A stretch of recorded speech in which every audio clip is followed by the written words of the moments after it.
analítico e tentativa séria de conformação de uma unidade, tanto na análise como na ação, para verificar como serão os tempos seguintes, que não serão fáceis nem para as universidades e muito menos para a luta social, né? Partindo do pressuposto de que há luta social nas universidades, portanto, a luta de classes. Eu queria, então, demarcado por esse processo, dialogar com vocês com base em refletir um pouco sobre algumas categorias que me parecem que, ao falarmos e aos meios de comunicação falarem o tempo todo esses termos, eles destituem de significado os termos. A categoria, ela só é categoria porque ela explica a realidade concreta. Mas no momento em que eu banalizo o uso da palavra, eu já não me pergunto sobre a categoria. Então eu queria fazer com vocês um exercício dialógico mesmo e profundo sobre pelo menos duas categorias e as implicações disso no nosso cotidiano corrente. Entendendo que a Berê tem muito mais propriedade, história, junto com vocês para falar de temas relativos à categoria e aos desafios que se colocam, porque eu não teria a menor condições de contribuir desde esse lugar que não é o lugar que eu ocupo, né? É um lugar que eu aprendo demais no convívio com vocês, mas não é o meu lugar de intervenção concreta. Então, assim, eu vou tentar não ser uma economista chata, mas eu vou ser rigorosa para definir que o lugar desde onde eu falo, aproveitando que tem um dos nossos queridos nomes aqui, que é o Nildo Ouriques, que vocês têm o privilégio de estar no território com um dos mais importantes teóricos hoje da dependência e da análise marxista sobre os processos estruturais do capital e as implicações na periferia, né? Então é um prazer ter o Nildo no lugar onde a gente possa discutir, porque ele sempre vai trazer bons elementos para análise, além de todas as colegas da categoria, que sem dúvida nenhuma nos ensinam demais sobre vários temas.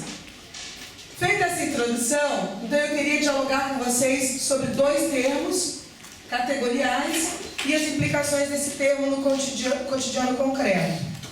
E o primeiro termo que eu queria trazer para o nosso processo de problematização é o termo crise. Vivemos uma crise, é necessário cortar recursos porque estamos numa crise, há uma crise econômica, há uma crise política.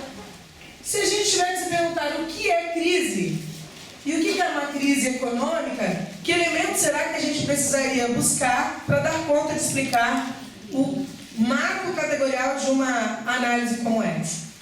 Desde a perspectiva marxista, se você pega várias correntes econômicas ou correntes políticas que explicam a crise, eles vão dizer que a crise é um momento de inflexão.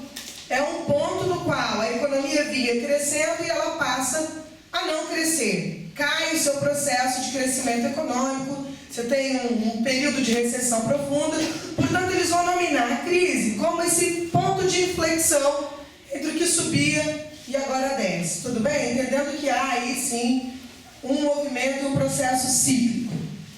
Essa é uma interpretação muito limitada para a crise, porque ela parte do pressuposto de que a crise é conjuntural. Há uma conjuntura específica no mundo nos anos 30, nos anos 70 e nos anos 2000, que faz com que esse ponto de inflexão ocorra, né? E que, portanto, o que vinha crescendo baixe. Essa é uma explicação que muitos de nós definem como limitada e vulgar, porque entende a crise como algo passageiro e não estrutural. Há uma outra interpretação, que é a que eu compartilho dentro do campo marxista, que vai mostrar o caráter processual da crise. Que, portanto, a crise não é só um ponto de inflexão, ela é um movimento que narra a dialética presente na lógica de produção e apropriação do valor. Em outras palavras, a crise é o resultado de um processo demarcado por múltiplas determinações e contradições que, por vários elementos, vai gerar essa inflexão nos seus pontos, que podem ser mais longas ou podem ser mais curtas. E é verdade, dos anos 70 para frente ficou super curto o caráter de oscilação. Um nome resultado, especulação, que como nome processo é crise. A especulação é uma das expressões da crise, mas a especulação não é a crise. Ela é uma das expressões. A crise está dentro do metabolismo e ela vai me mostrar as expressões, né? Então, esse é o primeiro elemento que a gente precisaria discutir bastante. Qual é o impacto na crise no cotidiano da gente? Porque os impactos são muitos, né? Objetivos e não tão objetivos assim. E tem uma segunda expressão que no neoliberalismo, que a gente está datando da crise dos anos 70 em diante, que vai ter o seu epicentro, no caso da América Latina, com o pacotão do consenso de Washington e os seus 10 pontos de implementação das aberturas comerciais e econômicas, e que em 89 é um momento chave para a gente discutir, né? Que também é a destruição do Muro de Berlim. Seria interessante mostrar esse duplo movimento, né? Uma nova forma de compensar a crise estrutural e uma nova forma de destruir o principal inimigo, né? Acabou o socialismo no mundo, dado que o muro caiu, né? E não caiu sozinho, né? O muro não caiu sozinho.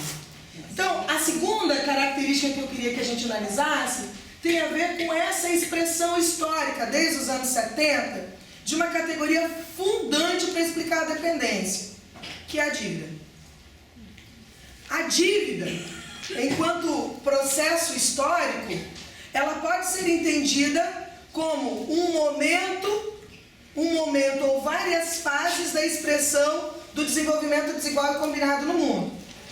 Mas a dívida ela não é inerente ao terceiro mundo, a dívida é inerente ao capitalismo. A dívida, para se ancorar na gênese do capital, na estruturação do capital, foi necessário ter capital comercial e capital bancário. Portanto, foi necessário ter emprestador de dinheiro. Mas o dinheiro tinha uma única função, a de emprestar, a mediação das trocas. Hoje o dinheiro, esse especulador, tem outras grandes funções. Mas a dívida também é um processo sócio-histórico, inerente ao capital. Ela é, ao mesmo tempo, a forma como os capitais se relacionam. E como os capitais se relacionam, esse é um outro debate. Um grande capital nunca se relaciona com o outro só para aproveitarem juntos. Sempre serão capitais concorrenciais. Os grandes capitais se relacionam entre si, conluio, numa lógica oportunista que lhes garanta fazer sua taxa de lucro crescer ou permanecer. Mas eles nunca deixarão de ter guerra entre eles. Outra coisa muito diferente na lógica da produção é a dívida do terceiro mundo, quando essas economias são dependentes nas relações internacionais.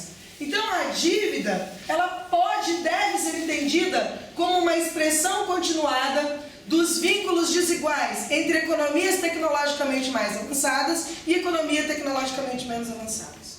Só que o problema está no seguinte, na era do capital fictício. Em 1970, a dívida da América Latina era de 32 milhões de dólares. 32 milhões. Em 80, ela passou para 257 milhões.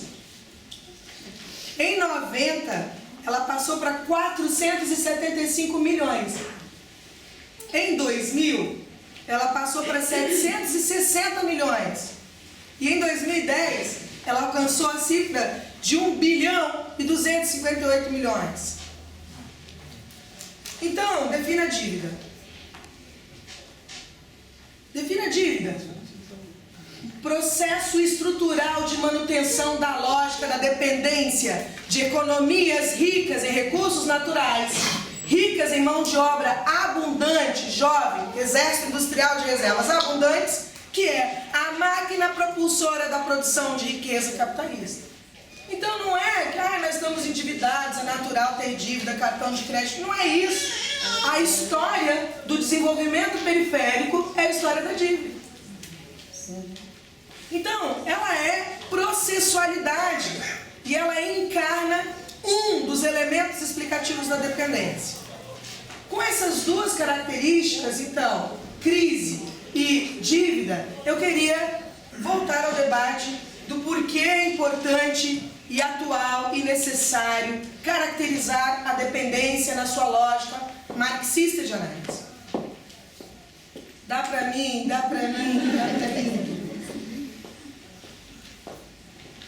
Ele vai chorar quando ele sair da porta, vocês vão ver. dependência, eu não gosto de nominar autores que não são da teoria marxista que debateram a dependência nos anos 60, porque não me interessa dar voz a sujeitos que realmente fizeram um desfavor para a nação e para o pensamento crítico brasileiro. E não vou fazer isso hoje. Mas eu vou nominar um grupo que para mim era um grupo sério e que tinha uma visão de desenvolvimento dentro da ordem que continua muito presente na lógica do neodesenvolvimentismo no Brasil e em outras economias latino-americanas, que é o pensamento cepalino. O pensamento cepalino acreditava de fato que o problema do desenvolvimento se relacionava com o atraso tecnológico e que, portanto, bastava a industrialização para que a gente deixasse de ser atrasado e passasse a ser moderno, né? E a lógica não era perversa e não era por má fé do Prebisch e do Furtado e de vários outros grandes nomes da CEPAL, era realmente definir o desenvolvimento como melhoria das condições de vida do povo. Está assim, no principal documento da CEPAL, né? Só que quando você começa a se perguntar o que se define como melhoria das condições de vida do povo, parece que foi ontem, né? Que era o discurso dos nossos governos, dos últimos governos, inclusive em toda a América Latina. Quando você discute o que é melhoria das condições de vida do povo, você está definindo isso só na lógica do consumo? É possível definir melhoria das condições de vida do povo, porque o povo que não adquiria um número X de bens, agora adquire um número Y de bens, é meramente quantitativo o debate ou ele é qualitativo? Então, esse grupo promoveu toda uma proposta que se efetuou na política de desenvolvimento, que foram as ideias cepalinas, que, no caso da América Latina, foram um abrigo teórico do que a gente conheceu como as políticas nacionais desenvolvimentistas, que muitos governos recuperaram o discurso e a prática dessa tese, que não era uma tese que rompia com o capitalismo, era uma tese que colocava o capitalismo, segundo eles, no trilho certo. Mas havia um outro grupo que definia, para eles, então, dependência era um vínculo que podia ser superado quando a gente deixasse de ser arcaico atrasado e passasse a ser industrial moderno. Isso não veio. Isso não veio dos 30 ao século 21. A gente se industrializou, se urbanizou, criou grandes polos tecnológicos, né, no sul e no sudeste de pouquíssimas cidades do Brasil, mas a gente continua, por exemplo, no nosso caso, um Brasil eminentemente atrasado frente a essa lógica de progresso que se instaurou nas grandes capitais, né? Isso para a gente debater, para polemizar. Então, nessa lógica, desenvolvimento e dependência poderiam ser superados os processos de dependência se o desenvolvimento ocorresse, que ele é tecnológico. Isso vale para a agricultura e vale para a cidade. O que os marxistas diziam? A dependência dentro do capitalismo só tende a se acirrar. Porque não é possível, nos marcos do imperialismo clássico do século XX, sob a hegemonia dos Estados Unidos, consolidar um modelo de desenvolvimento que não exija diminuir a força política, econômica e cultural dessas economias. Porque o capitalismo, nos seus processos, ele precisa de recursos naturais e de gente cada vez mais precarizada e de recursos naturais e minerais em cada vez maior quantidade. Portanto, a América Latina é um território independente, formalmente, e dependente realmente. Então, de novo, a dependência para nós, ela demarca a lógica do desenvolvimento capitalista no continente, que ela não pode ser a mesma lógica do capitalismo nos continentes centralizados pelos capitais mais avançados, simplesmente porque as composições têm que ser distintas, porque o capitalismo funciona nessa desarmonia nas diferentes composições orgânicas do capital. Então, o que é a dependência? É a forma de ser do nosso capitalismo. 70 anos de profissão, vamos ter um congresso, um MPS, onde a categoria vai se desafiar a discutir o que está acontecendo na realidade, os nossos desafios, a possibilidade de construção que essa categoria teve e os limites de uma profissão ao atuar dentro desse quadro que a Roberta acaba de assinalar. E quero dizer a vocês também que se temos alguma potencialidade, devemos a profissionais do serviço social, a teóricos, a capacidade, né, intelectual do serviço social em determinado momento romper com uma lógica positivista e alimentar dessa análise que a Roberta faz para tentar entender a profissão e o seu campo de atuação e a sua possibilidade dentro da estrutura sócio-histórica do Brasil.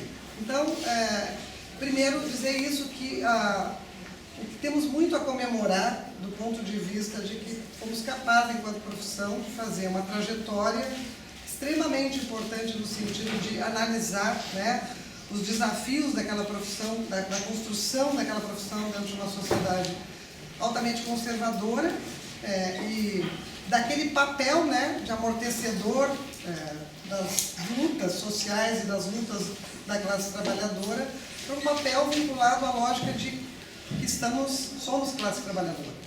E, portanto, a explicitação do nosso trabalho ele tem que estar vinculado às lutas da classe trabalhadora. Isso tem trazido muitos problemas, sérios problemas do ponto de vista da materialidade disso.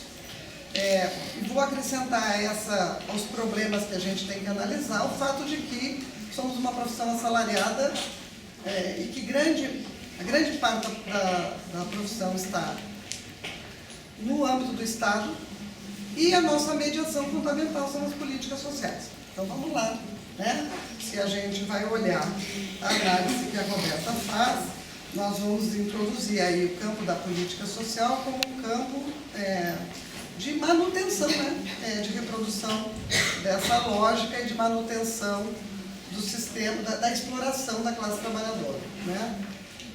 Só que, na verdade, e aí realmente iluminado pelo pensamento dialético, pela nossa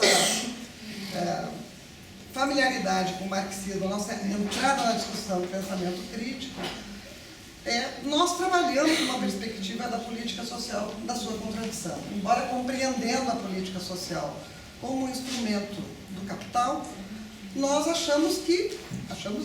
nós consideramos, temos uma trajetória de lidar com a política social numa perspectiva de contradição, ou seja, de espaço de construção, de alianças possíveis e de socialização de parcela da riqueza socialmente produzida, né, a partir do campo da política social. Então, esse elemento ele é um elemento central para a gente compreender o espaço que a gente ocupa e o quanto esse espaço está eivado do pensamento conservador e, portanto, os regramentos institucionais têm colaborado para que a gente perca a potencialidade de que esse lugar seja ocupado numa perspectiva de combate, de luta. Então, eu queria fazer uma análise um pouco por aí, dizendo que acho que temos a comemorar, mas temos que ter um alerta muito grande sobre o que vivemos hoje. E eu sempre digo, não vivemos no Brasil. A crise mundial hoje, se nós olharmos para o que está acontecendo com os refugiados na Europa, se a gente olhar para o que está acontecendo com a América Latina, se a gente olhar para as últimas eleições, quer dizer, essa democracia que não é substantiva e que assola o mundo inteiro e que tem feito que as eleições últimas em todos os quadrantes desse mundo sejam ganhas por pensamentos absolutamente conservadores e que a gente chama de direita. Então, nós estamos vivendo hoje uma crise que nos coloca num grande desafio, que é compreender há espaço profissional dentro dos quadros que a gente trabalha para alicerçar, né, uma luta que seja um instrumento da classe trabalhadora. Há espaço para isso. No campo da política social, a Roberta estava fazendo uma análise dos últimos anos, dos últimos governos, né? Nós vamos ter que falar um pouco sobre o que está acontecendo agora, mas se a gente olhar os últimos anos, onde a gente, com todas as debilidades que a gente encontra, quer dizer, nós tivemos realmente, não rompemos, né, os governos petistas, populares, com várias questões importantes, quer dizer, a gente começa lá a Roberta estava falando, uma questão importante para a gente entender a América Latina, o Consenso de Washington, né? Todos nós que estudamos isso, estudamos a Constituição de 88, o Consenso de Washington, o governo que vem depois, que não consegue implementar os 10 10 regras do consenso de Washington, porque há um movimento social brasileiro naquele momento. A Constituição brasileira, com todas as debilidades dela, ela tem o envolvimento da sociedade, ela tem uma discussão importante. Então, o governo não... E tem um processo de controle, ou seja, um processo de protesto, né, na sociedade brasileira. Então, esses processos de implementação do consenso, eles vão continuar sendo feitos nos governos populares, e a Constituição, todo mundo sabe disso, ela não é absolutamente regulada em todos os direitos sociais, né? A gente costuma dizer que tão importante a Seguridade Social, tão importante o Estado ter pela primeira vez assumido a sua responsabilidade. Essa responsabilidade, ela vem assumida por um movimento que a gente pode, ao analisar tudo o que aconteceu de lá, ver avanços e muitos retrocessos também no campo das políticas sociais dos governos ditos populares. Então, a pressão do capital e as alianças feitas para governabilidade, uma palavra tão bem usada agora, ela faz com que algumas potências que a gente poderia ter no campo das políticas sociais, elas foram sendo recortadas para a retirada de direitos. Então, não tem como a gente não olhar para isso e dizer, ó, existiu nesse período um movimento que se coloca na direção contrária das conquistas dos trabalhadores e, portanto, impactou muito no campo das políticas sociais, que acabaram sofrendo um regramento que a gente precisa olhar para eles, né? E aí olhar para eles, e aqui nesse momento me cabe isso, olhar para eles em como a profissão se enquadra nesse movimento de explicitação dos direitos sociais no campo das políticas sociais, e aí especificamente na seguridade, na previdência, na assistência e na saúde. É claro, se a gente for matizar com o que está acontecendo agora, e eu acho que a gente tem que matizar, está muito pior, vai ser muito pior o que vai acontecer agora, ou que já está acontecendo agora, do ponto de vista do campo de políticas sociais. É só ver a questão da aposentadoria, ver a questão do INSS lá na Fazenda, né? Parte na Fazenda, e a assunção do INSS dos benefícios assistenciais se transformará o INSS com a sua característica fiscalizadora, perital, no lugar onde o benefício assistencial vai ser discutido. Se já era um problema ele ser discutido no campo assistencial pelos critérios meritocráticos que esses benefícios têm, quando ele volta para o campo pericial, ele vai ser um grande problema, porque o campo pericial brasileiro, no campo da política social, ele tem uma tarefa fundamental, que é excluir. Ele busca o erro do cidadão que vai buscar qualquer benefício para dizer que ele está querendo usurpar o Estado e querendo usar indevidamente o benefício assistencial. Então, se já no campo assistencial nós tínhamos um problema, no campo perital nós vamos ter um problema seríssimo, e mais sério porque nesse movimento há um enquadramento profissional. As profissões que trabalham com isso estão sendo instadas a fazer esse movimento. Por isso, muito importante, primeiro, compreender a análise que a Roberta faz e compreender a análise do momento atual para ver como nós, como trabalhadores, podemos oferecer resistência a esse movimento. O nosso trabalho de acesso aos direitos sociais são fundamentais, não tenho dúvida nenhuma. Todas as nossas pesquisas mostram isso, as pessoas, os usuários dos serviços dizem isso, eles têm a informação, eles têm acesso ao serviço, eles estão procurando ser atendidos e são atendidos, na maior parte das vezes, pelos assistentes sociais, mas isso é pouco, gente. Isso é muito pouco. Por quê?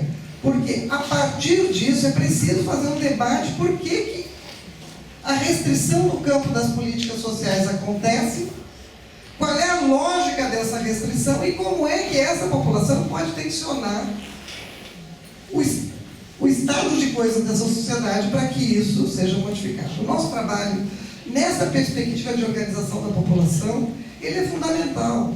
É claro que nós vamos olhar para isso e vamos dizer assim, o que hoje está alimentando, né, a discussão do trabalho, dos trabalhos dos profissionais no campo social? Veja, eu gosto muito daquilo que o Yanni diz na análise do neoliberalismo. A Roberta já indicou que o neoliberalismo teve uma devastadora influência na discussão das nossas sociedades. O Yanni diz uma coisa que, para mim, é fundamental do ponto de vista da análise. Ele diz, o neoliberalismo, enquanto projeto econômico, ele deu uns burros d'água. Ele não conseguiu construir uma análise maior, mas ele tem uma coisa de uma potência extremamente fundamental do ponto de vista de retomar para dentro da sociedade uma coisa que uma geração tinha tentado desmontar, que é a categoria do individualismo. Hoje nós somos uma sociedade, de novo, individualista. Ou seja, resolvemos os nossos problemas do ponto de... Porque o coletivo, nos últimos 20 anos, ele começou a ser construído como lugar da corrupção. Não presta a escola, não presta a igreja, não presta partido político, presta o eu. Eu, com a minha moralidade, sujeito íntegro, que vou mostrar que devo reconduzir a minha coisa e realmente deixar de lado qualquer coisa que seja coletiva. E isso teve um impacto enorme nos trabalhos no campo da política social. Se nós tínhamos avançado para a questão dos grupos, das assembleias, das discussões, voltamos a uma coisa que a gente negou, né? A gente fez uma reforma curricular bem importante, serviço social de casa. Embora a gente tenha atendimento individual, a gente disse, olha, esse não é a saída. Nós fizemos essa caminhada. Mas se a gente olhar para os serviços hoje, eles estão quase todos construídos no campo individual. Esse campo individual é o campo da não criação de consciência coletiva. Não tem jeito. Não tem jeito.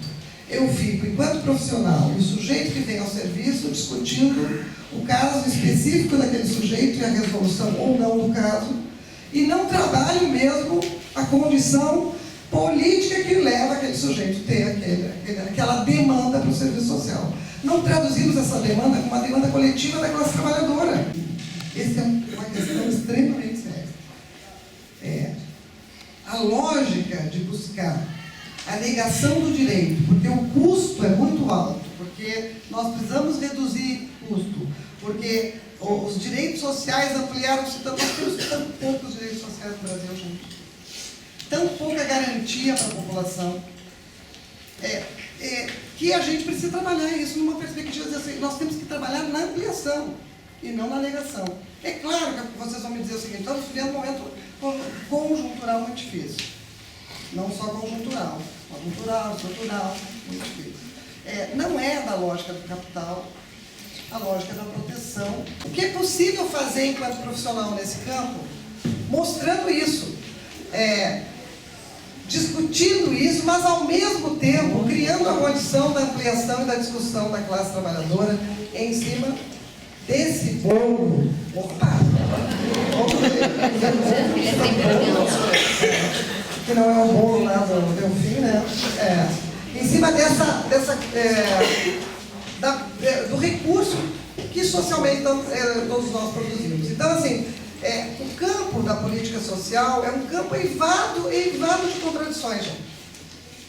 Ao mesmo tempo que podemos fazer desse campo uma possibilidade de discutir a sociedade, o acesso, ele é um campo de reprodução da força de trabalho na condição para ser explorada. Então, ao compreendermos isso, nem potencializar a nossa ação como se fosse uma ação que pudesse revolucionar a partir da política social, desvinculada da lógica de entender a sociedade capitalista como ela é, mas nem perder a potência de que nesse campo é possível fazer e construir alianças que deem condições de vida melhores a essa classe trabalhadora para que ela possa efetivamente encaminhar suas lutas de outra forma. Então, as condições objetivas, né? Vejam, categorias centrais que sumiram, né? Volta de novo a discussão da pobreza para nós, né? Na década de 90 nós discutimos cidadania, lembram disso? Era cidadania, cidadania, cidadania, e não tem pobreza. A gente não discutia mais pobreza. Agora volta a pobreza de novo, mas ela volta numa discussão de justificativa de algumas coisas que nós precisamos olhar para ela com outro cuidado. A pobreza como representação de classe, né? Porque assim, o que é mais sério hoje é a destituição do lugar da luta de classe. Todo mundo assim, nunca foi tão clara a luta de classe. Se nós olharmos para aquilo que é produzido nos serviços, é exatamente a negação da luta de classe. Nós não entendemos as famílias que vão para as suas como famílias trabalhadoras. Nós não entendemos o nosso trabalho como espaços de alimentar a luta de classes. Isso precisa ser olhado para a gente. Nós precisamos estudar mais. Precisamos compreender mais a realidade, precisamos compreender o acesso à política como um acesso que deve ser problematizado. Porque se nós não fizermos isso, o nosso trabalho, ele volta, imagina, é um novo redesenho do conservadorismo que nós já tivemos na profissão. Nós temos algo, claro que, como disse a Roberta, não é da mesma forma.